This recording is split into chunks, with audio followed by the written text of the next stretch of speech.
Okay, so these are a few of the options you could use to finish your pumpkins.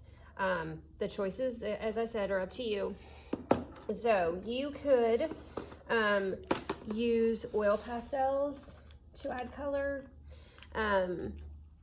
So I'm going to start with one over here.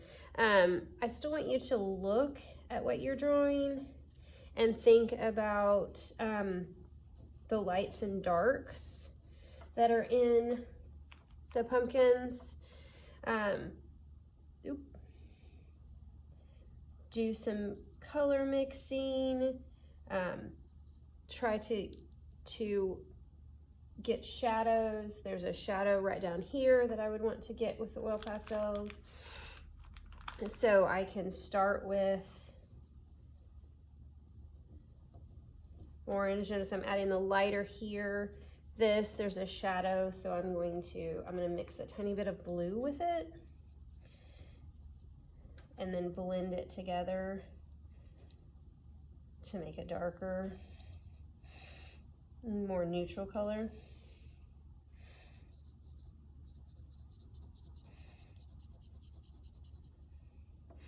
And you could do the whole thing with oil pastels, or you could do part of it with oil pastels. So I'm going to go along this one.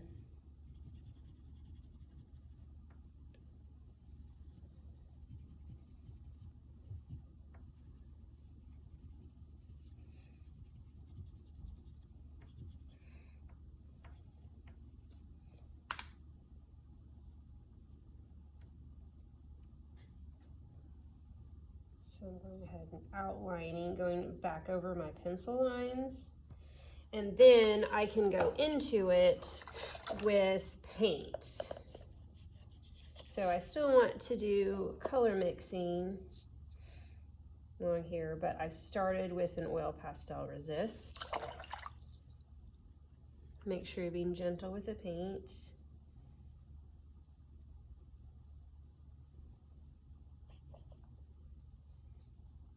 So I just kind of get some of my darks and lights with the oil pastel as well. Oops. Okay, or I could do the entire thing with paint. So I'm gonna do to this one. I'm not trying to finish any of these so that I can show you all of them. So I'm starting with this green one, the darkest spaces. It's really kind of a greenish blue. It has a little bit of blue to it, so I'm adding a smidge of blue as well. Now, if you're doing just paint, remember you kind of have to do a little bit at a time and let that dry, and then you can come back. So right now I'm just doing a light wash over the whole thing. And then I would come back later and try to get some of the darker areas along the edge.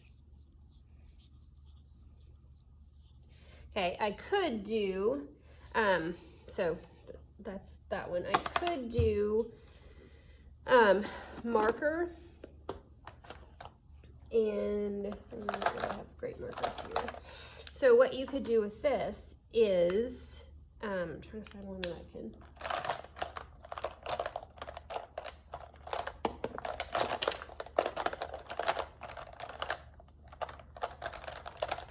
Somehow I don't have a single orange in here. Oh, no, yes, there's this. Okay, so I can go along the edges here.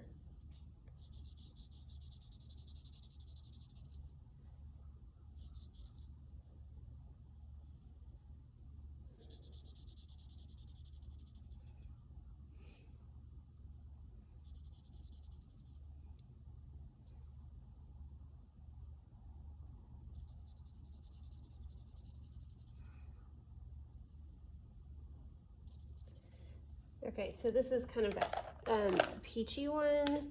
It has some green in it as well, so I'm going to add some green.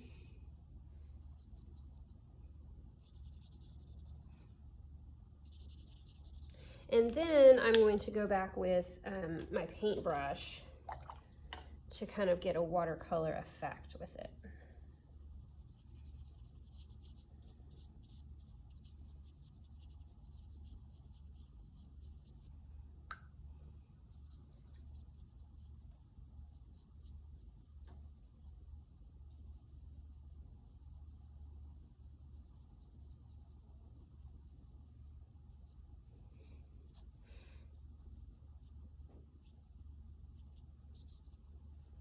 Okay, you can also do crayons, and I know you've done plenty with crayons, but when you're doing this, I would definitely think about doing layering. Okay, so I'm just doing this one that's green here, so I can start with a light layering. The whole thing is pretty dark green.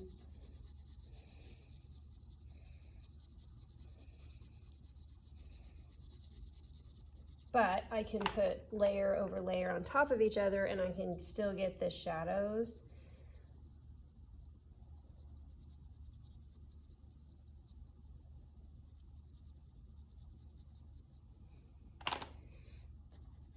And then put green back on top. I think I'm gonna put a tiny bit of orange along here to blend with it as well.